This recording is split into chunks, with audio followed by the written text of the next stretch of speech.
This is my true story. For years, every Sunday morning, my wife cleaned the guest room. She said it was her alone time. I never questioned it. We'd been married 22 years, and routine was part of life. She'd hum old songs while I watched football and thought nothing of it. But one Sunday, she left her phone at home. A message appeared that didn't make sense.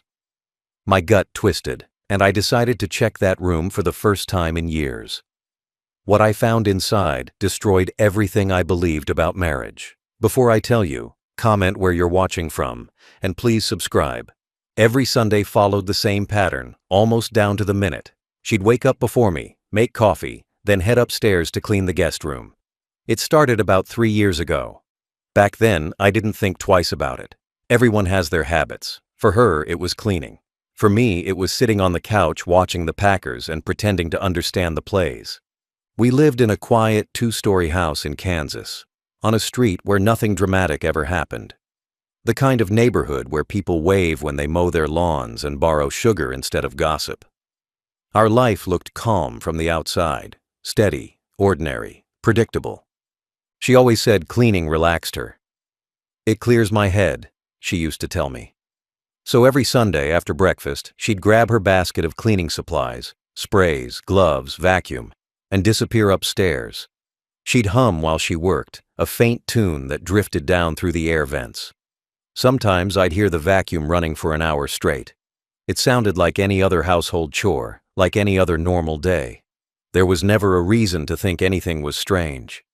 The guest room wasn't used much. Our kids were grown and gone, and we rarely had visitors. Once a year, her sister would stay over during the holidays, but that was it. So when she said she wanted to keep it fresh, I figured she just liked things neat. That was her way. Everything had to be spotless. Even the smallest mess made her restless. She'd polish silverware that hadn't been used in months and rearrange furniture no one sat on. It wasn't unusual, just part of who she was. While she cleaned, I had my own routine. I'd turn on the TV, pour a second cup of coffee, and let the day roll by. Sunday mornings were peaceful. The kind of peace you don't question. Sometimes I'd go outside and water the plants or read the newspaper on the porch. She'd come down an hour or two later, smelling like lemon cleaner, smiling like she'd just done something meaningful. I always told her the house looked great. She'd nod and say, "It's good to keep things tidy." I never thought there was anything more to it. Over time, her Sunday cleaning became as natural as breathing. It wasn't something I noticed anymore. Just part of the rhythm of our marriage. If she skipped a week, I probably would have thought something was wrong. That's how habits work. They become invisible once they settle in. But looking back now, I realize she never let me inside that room. Not once. If I walked upstairs while she was there, she'd say, "Don't come in, it's dusty." She always said it kindly, with a laugh, like she was looking out for me. And I believed her. I never had a reason not to. After all, who questions their spouse about cleaning a room? It sounded silly even thinking about it. There were little things, though. Things that didn't make sense at the time but stood out later. Like how she'd always lock the guest room door when she finished. I assumed she didn't want the cats going in. Or how she'd change the air freshener every week, even when it didn't need replacing.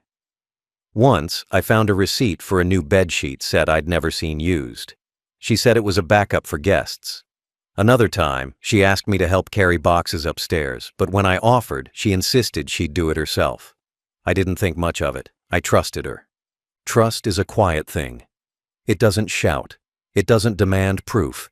It just sits there, assuming everything is fine. That's how I lived. Assuming. Every Sunday, I heard her footsteps go up the stairs. The vacuum hummed to life.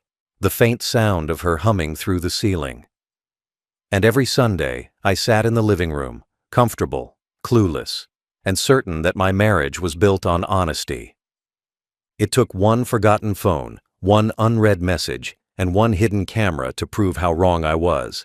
But on those early Sundays, the peaceful ones, I didn't know any better.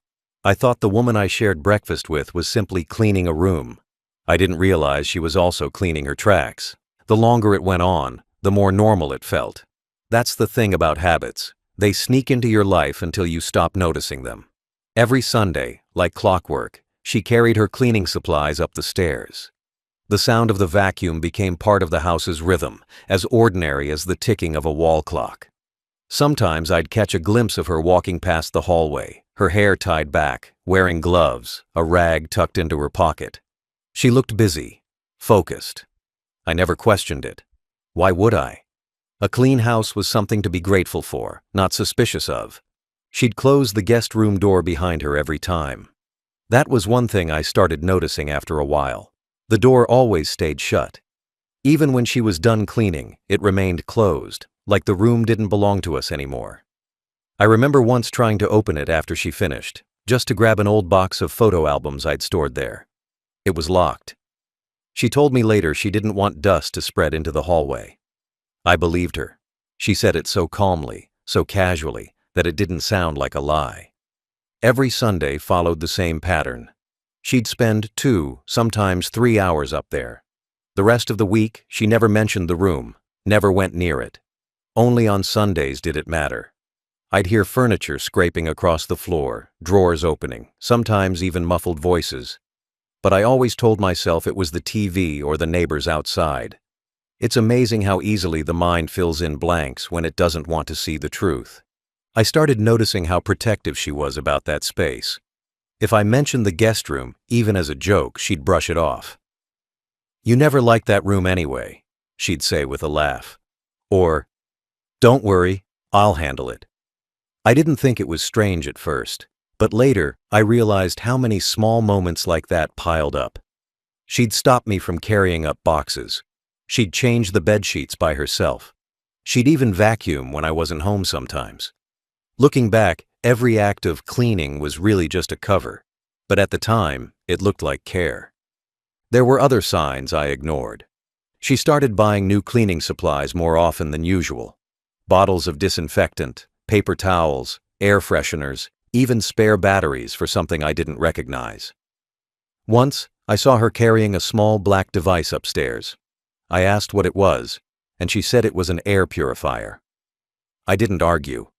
It wasn't in my nature to pry. After 20 years of marriage, you learn to give space. You trust that your partner's small secrets are harmless. She'd come downstairs after those long hours, hair a little messy, cheeks flushed, and I'd ask if she was tired. She'd smile, pour herself a glass of water and say, "It's worth it." "The room feels better now," I'd nod, pretending to understand what that meant. I figured she was just keeping herself busy. People find purpose in odd things when life gets quiet. We were both older, the kids gone, the house too big for two. Her cleaning, I thought, was just a way to fill the silence. Sometimes, though, I'd catch a strange look in her eyes when she came down. Not guilt, not sadness, but something distant, like her mind was still upstairs. I'd notice little things off after that. The faint smell of men's cologne in the hallway, the creak of the guest room floorboards late at night when she said she couldn't sleep. I'd hear the faint click of the lock turning when she came back to bed. I told myself I was imagining it. Because that's what you do when you're afraid to know. The truth is, I didn't want to face the idea that something could be wrong. I thought ignoring it was safer. The mind protects itself that way. It hides the truth under layers of routine. So I convinced myself that everything was fine, that the locked door, the long hours, the extra supplies, all of it was harmless. I told myself I was lucky to have a wife who cared so much about keeping things in order.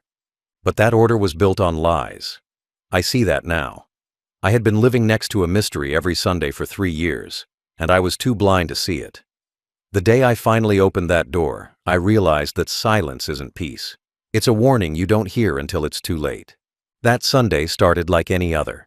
The coffee pot gurgled, the morning news played softly on the TV, and she moved through the kitchen like she always did.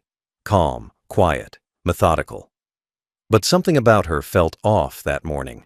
She was dressed earlier than usual, wearing makeup and a blouse I hadn't seen in a long time.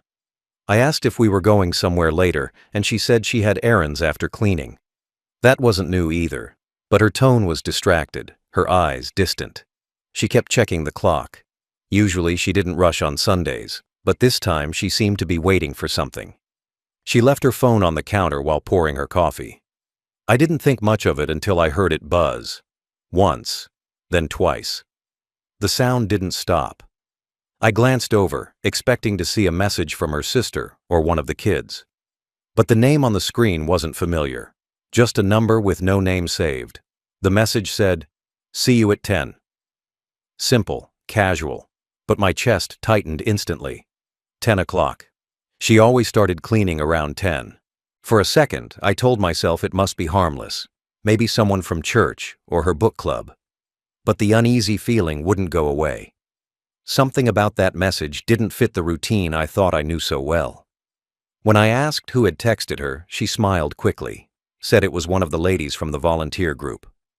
I wanted to believe her, but something about the way she grabbed her phone a little too fast made my stomach twist. She looked nervous, not guilty, just careful, like someone who didn't want questions. Around 9:30, she started gathering her usual supplies.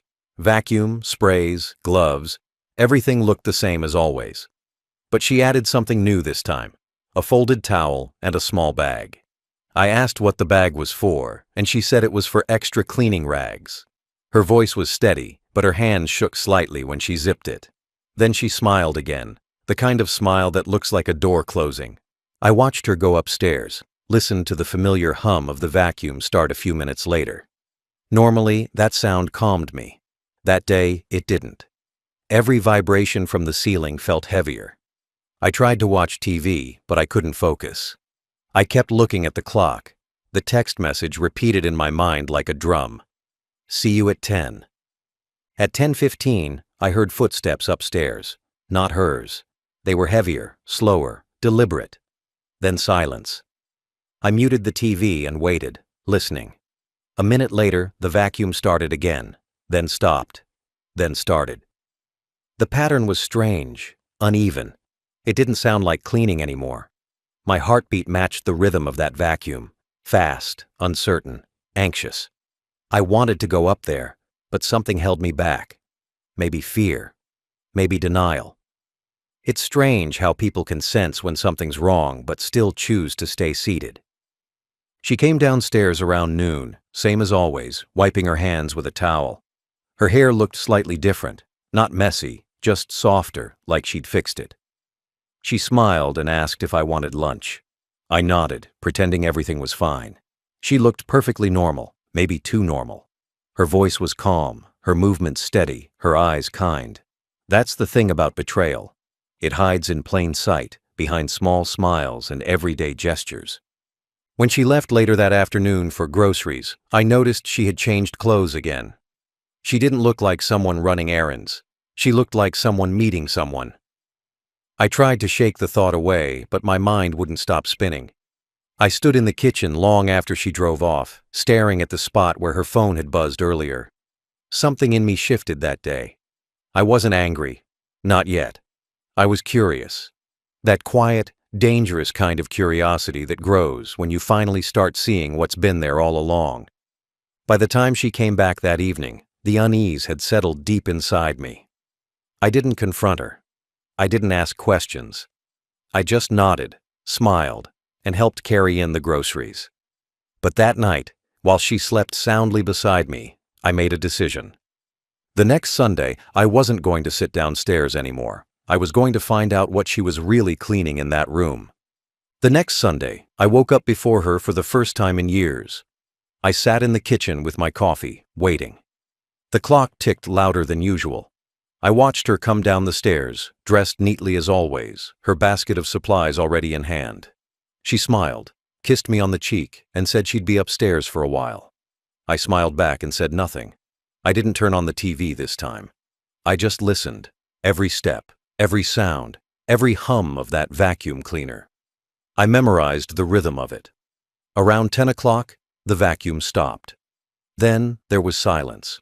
I waited another 10 minutes, pretending to read the paper. Then I heard faint footsteps again. 2 sets, not one. That was the moment I knew something was wrong. A few minutes later, her car keys jingled and she called down, saying she was heading to the grocery store. That was her routine. Clean first, shop later. I told her I'd stay home. She left without another word. The door shut, the car engine started, and for the first time in 3 years, I climbed those stairs while she was gone. The guest room door wasn't locked. That alone was strange. She always locked it when she finished. The moment I opened it, the smell hit me. Not dust, not cleaner, but perfume. Strong, sweet, and fresh, like she'd sprayed it moments before leaving. The curtains were drawn halfway, letting streaks of sunlight cut through the room. Everything looked too perfect. Bed made tightly, pillows arranged neatly, not a speck of dust anywhere. But the air felt wrong. The kind of wrong that makes the hairs on your arms stand up. I walked slowly around the room. Her cleaning supplies were still on the floor, open and half-used. I noticed a small alarm clock on the dresser, new, digital, blinking red. We hadn't bought anything new for that room in years. The light blinked too fast, steady and sharp, like something recording. I stepped closer. It wasn't an alarm clock. It was a camera, a hidden one. For a moment, I just stared at it, not understanding what I was seeing. I picked it up, turned it around, and there it was, a small slot on the back with a memory card inside. My stomach dropped. I felt sick. My hands started shaking. I didn't know whether to feel angry, betrayed, or terrified. Why would she hide a camera in the guest room? Was she filming something? Someone? Me? None of it made sense. I checked the rest of the room. Under the bed, clean. Inside the closet, empty, except for a folded blanket. The dresser drawers, organized but untouched. Everything was spotless, unnaturally so, like it was prepared for something, not cleaned from something. I stood there, holding that fake clock, trying to convince myself that there was some innocent reason for it. Maybe it was for safety, I told myself. Maybe she was worried about break-ins. Maybe she didn't tell me because she knew I'd overreact. But deep down, I already knew those weren't the answers. I put the camera in my pocket and left the room, closing the door quietly behind me. My chest was pounding so hard it hurt. I went downstairs, sat at the table, and placed the clock in front of me. The red light was still blinking. I unplugged it, pulled out the memory card, and stared at it. It was small, barely the size of my fingernail, but it felt heavier than anything I'd ever held. That little piece of plastic was the truth, and I wasn't sure I wanted to see it. For the next half hour, I just sat there, running through every memory in my head. Every Sunday, every smile, every excuse about cleaning or grocery shopping. Suddenly, all of it felt like part of a script she had rehearsed for years. I thought about that text message, "See you at 10."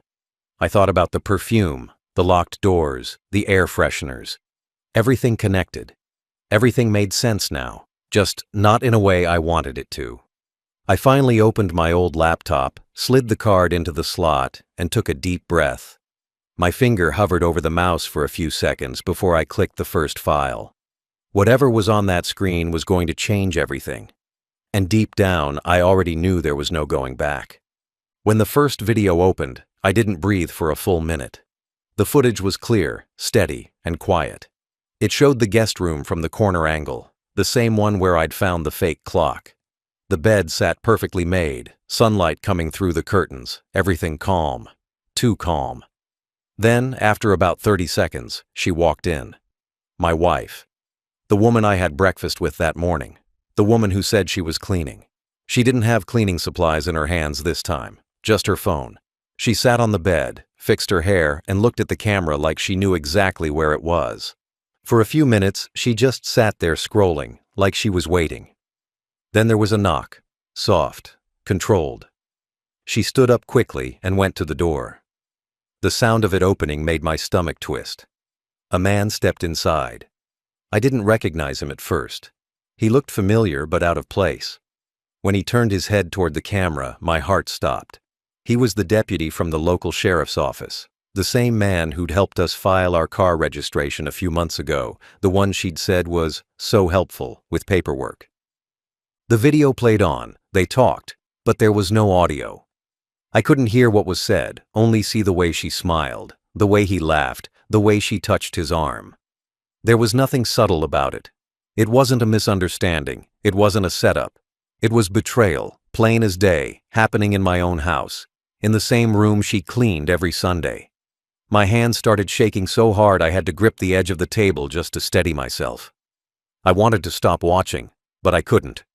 My eyes stayed glued to the screen like I was watching someone else's life collapse in front of me. They sat together on the bed for a while. She leaned on his shoulder. They talked, laughed again, and then she kissed him. That was the moment everything inside me went cold. I paused the video and just stared at the screen. It didn't look real. It looked like some cruel prank, like a scene from a show that couldn't possibly belong to my life. I closed the laptop, stood up, and paced around the kitchen. I couldn't think. I couldn't feel. All I could see was that image burned into my head. Her smile, his hand on her back, the two of them in that room I'd never been allowed to enter.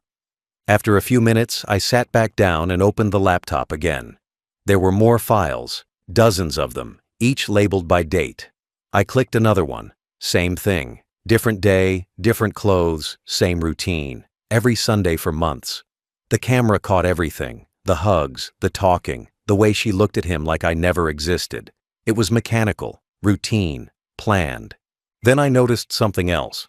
Sometimes she'd adjust the camera before he arrived. She knew it was there. She had placed it. She'd been recording those meetings herself. That realization hit harder than anything else. She wasn't being watched. She was doing the watching. She had set up the camera, pressed record, and lived out her second life in the same house she shared with me. I sat there for hours, staring at the screen, clicking through every file one by one.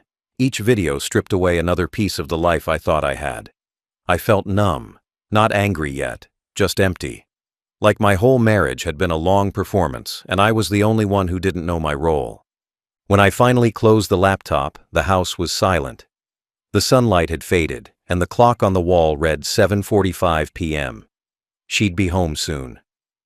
I heard the garage door open minutes later.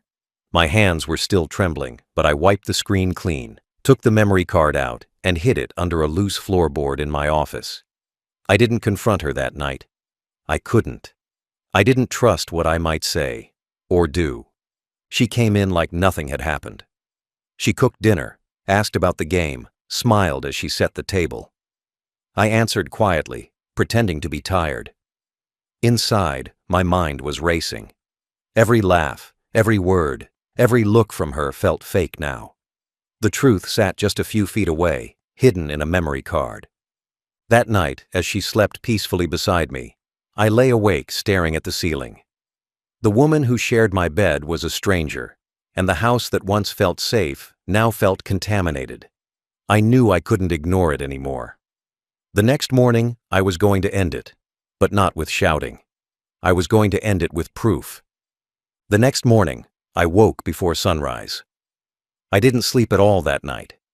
My body felt heavy, but my mind was sharp. The memory card burned in my thoughts like a weight I couldn't set down. I got out of bed quietly, careful not to wake her, and went straight to my office. I turned on the laptop again, inserted the card, and pressed play on another file. The screen lit up in the dark room, showing that same guest room, that same bed, and that same lie that had lived above my head for months. At first, I thought I'd seen everything the night before, but I hadn't. This time, I watched longer. I noticed details I missed the first time. How she always checked her reflection in the mirror before opening the door. How she looked at the camera once before hitting record. How she moved around the room like it was muscle memory. Everything was deliberate. Every step, every gesture. It wasn't something spontaneous. It was planned, organized, repeated. In one video, I saw her checking her phone, smiling at a message, then tucking it under the pillow before he arrived. A few minutes later, the man, the deputy, walked in again. Same confidence, same routine. He took off his hat, laughed, and sat on the bed like he owned the place. I recognized every movement because I'd seen it before, not in him, but in myself. The same comfort, the same trust. Only now, I was watching another man live inside my life. I skipped through several clips, each worse than the one before. They never once looked worried, never acted like they were doing something wrong. That part hit hardest. There was no hesitation, no guilt, just comfort, familiarity. Like this wasn't an affair. It was a second life she'd been living behind the same walls as me. Every Sunday at 10, she disappeared upstairs to clean, but really, she was scrubbing away her conscience. Then I found one video different from the rest. It was dated a week earlier. In this one, they argued. I couldn't hear them, but their body language told me everything. She was pacing, waving her hands, while he sat on the edge of the bed, rubbing his face. He looked nervous. She looked angry. Then she pointed toward the camera, toward the exact spot I was watching from. He froze, stood up, and said something, but she didn't stop. She unplugged the camera, looked straight into the lens, and mouthed something I couldn't hear. Then the recording ended abruptly. That single clip made my stomach turn. She wasn't unaware of the camera. She used it.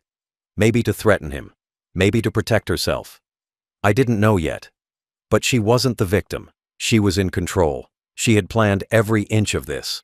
The thought made me sick. I realized then that I wasn't just dealing with betrayal. I was dealing with someone who was calculating. Someone who'd built an entire system of lies right under my nose and filmed it for her own reasons. I sat there for hours, watching, rewinding, deleting, then restoring files, trying to understand how deep it went. There were months of footage, dates going back almost a full year.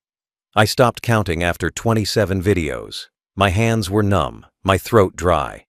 I had proof of everything, and yet I didn't feel relief. Just emptiness. You think finding the truth will help you move on, but it doesn't. It just kills the part of you that believed in the lie. Around 9 a.m., she came into the office doorway with a cup of coffee, smiling like nothing had happened. I minimized the window before she could see. She asked what I was working on, and I said bills. She kissed me on the head and left. I waited until I heard the vacuum start upstairs again. The same hum, the same false sound of order. I took out my phone, opened a new email, and attached 3 of the clearest video files. The ones that showed everything. I typed in the address of the county sheriff's department and hit send. By noon, the entire department knew. I didn't stop there. I printed copies of the files and mailed them directly to the sheriff's office. No note, no message, just evidence. Cold, factual, undeniable. That evening, she came home later than usual. Her face was pale. She didn't say a word during dinner. Her hands shook when she reached for her glass. I didn't ask why. I just ate in silence, every bite heavy with satisfaction and sorrow. I didn't need to yell. I didn't need to accuse. The truth was already doing the work for me. The next morning, the news broke quietly. Local deputy resigns amid internal investigation. No one said why, but I didn't need to hear it. I already knew, and so did she. That night, I couldn't sleep. Not even for a minute. The house was too quiet, but my thoughts were loud. Every sound made me alert. The refrigerator hum, the creak of the floorboards, the clock ticking slower than usual. She was in bed next to me, sleeping peacefully, her breathing steady, her body turned slightly away. I stared at the ceiling and thought about every Sunday, every lie, every smile she'd given me after her so-called cleaning routine. It's strange how your mind replays old memories once you know the truth. Every laugh, every hug, every "I'll be right back" suddenly looks different when you realize it was all staged. I turned over to look at her. She looked calm. Too calm. I wondered if she knew what I'd done earlier that day. Maybe she sensed it. Maybe she didn't. Either way, it didn't matter now. The damage was already done. Somewhere across town, the man she'd been meeting was probably sitting in his kitchen with his head in his hands, realizing his career was over. I should have felt satisfaction, but I didn't. All I felt was emptiness. The kind that doesn't go away with revenge. The clock hit midnight. She shifted slightly in her sleep, murmured something, and turned toward me. For a moment, I saw her the way I used to. The woman I thought I knew. I thought about the early years of our marriage, how we used to argue about small things like what movie to rent or what to cook for dinner. We never had big fights, never screamed at each other. We were quiet people. Maybe that was the problem. Quiet marriages die slowly. one silent betrayal at a time. At one point, I got up and went downstairs. I made coffee I didn't need and sat at the kitchen table staring at the laptop. The videos were still there, waiting. I opened one again, not because I needed to, because I couldn't stop myself. I wanted to be sure it was real, but the more I watched, the less it felt like my life. It looked like two strangers in a room that happened to be inside my house. The betrayal was so clean, so practiced, that it almost looked rehearsed. That's what haunted me most, how natural it all seemed. The night stretched on forever. Around 2 a.m., I heard her get out of bed. Her footsteps came down the hallway. I closed the laptop quickly and turned off the kitchen light. She walked into the room, rubbing her eyes, pretending to look for water. She asked why I was up, and I said I couldn't sleep. She smiled gently and said I should come back to bed. Her tone was soft, caring, like nothing had changed. That's when it hit me. She still thought she was in control. She had no idea her secret was already gone, exposed, shattered. I followed her upstairs, not because I wanted to, but because I wanted to see how she'd act now that I knew. She fell back asleep quickly. I didn't. I lay awake listening to her breathing. The same rhythm that once comforted me now sounded hollow. I looked at the ceiling until the first light of morning crept through the curtains. Every minute of that night felt like a test, not of love, but of restraint. I could have confronted her right then, thrown the truth in her face, but I didn't. I wanted her to find out the way I found out, quietly, suddenly, without warning. At 6 a.m., she woke up, stretched, and went about her normal routine. Coffee, shower, makeup. She didn't notice my eyes following her every move. She didn't sense the tension, the way my silence had changed. She was humming, the same tune she always hummed before cleaning. I sat at the table, watching her pack her purse, watching the same woman who'd betrayed me move through the house as if nothing had happened. When she left for work, I didn't stop her. I didn't say a word. But as soon as the door shut behind her, I felt something inside me go still. Not relief, not rage, just clarity. The storm was over. The truth was already in motion, and there was no turning back. That night had been long, but it had also been the last one I'd ever spend with her under the same roof. When morning came, I was ready. The sun rose slow and bright, but it didn't feel like any other day.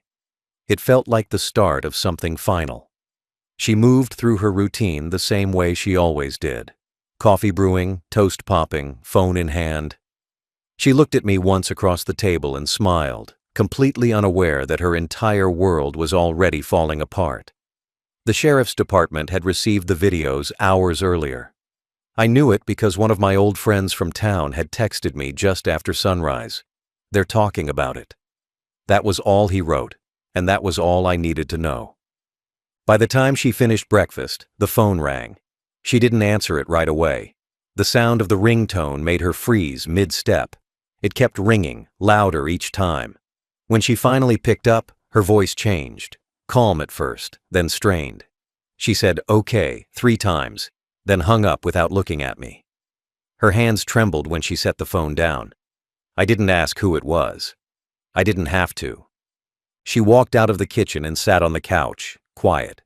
For the first time, I saw the mask slip. She wasn't humming. She wasn't smiling. Her eyes were empty, staring at nothing. I could see the truth sinking in. She knew. She must have realized what had happened, how quickly things had spread, how one small memory card had burned her entire lie to the ground. At 9 a.m., another call came. She didn't pick up that one either. I did.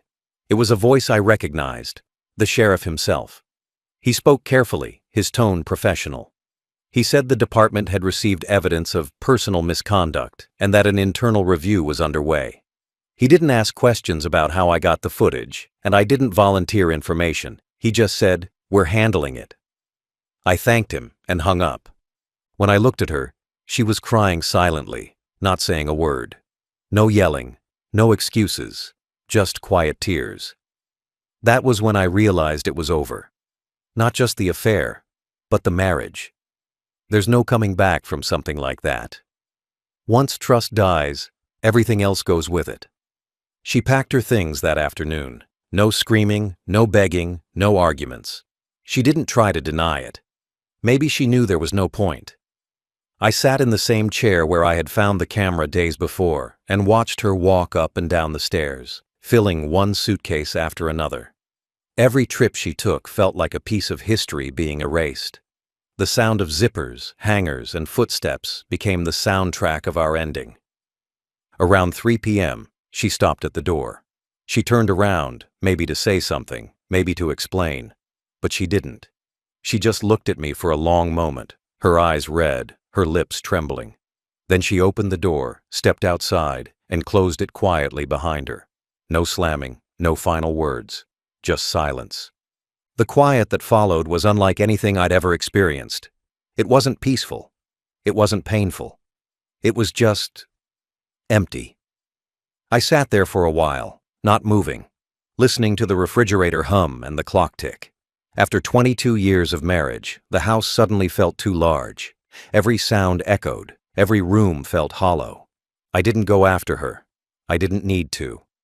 The truth had already done what I never could. It forced her out without a single argument. Later that evening, I took the fake clock, the one that had started it all, and smashed it with a hammer in the driveway. It broke into quiet little pieces, each one reflecting a version of life that no longer existed. That night, I finally slept. Not well, but deeply. For the first time in months, there was no pretending, no guessing, no uneasy silence waiting behind a locked door. The truth was heavy, but it was also clean. Everything false was gone. By the next morning, the whole town knew. Small towns always do. The deputy resigned officially. She left town without saying goodbye to anyone. I didn't hear from her again. What surprised me most wasn't how easily lies fall apart. It was how fast normal returns once they do. The air felt different. The house was quiet, but not haunted. It was mine again. It's been months since she left, but some mornings I still expect to hear her humming upstairs.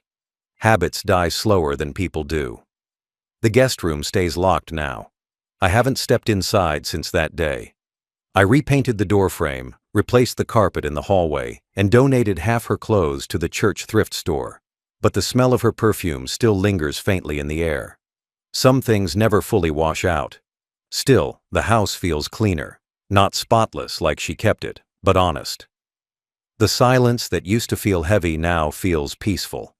It's the kind of quiet you don't realize you missed until it finally returns. I've built a new routine. I wake up early, make my own coffee, and sit on the porch with the newspaper. I talk to the mailman when he walks by, and sometimes the neighbors wave. They don't ask questions, and I don't offer answers.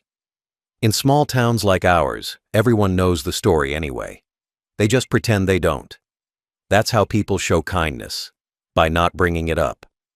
I appreciate that kind of silence. It's the right kind. Every Sunday, I still hear the echo of her old schedule in my head. Around 10 o'clock, I look toward the stairs and imagine her walking up with the vacuum. But the stairs stay empty. I don't turn on the TV anymore during that time.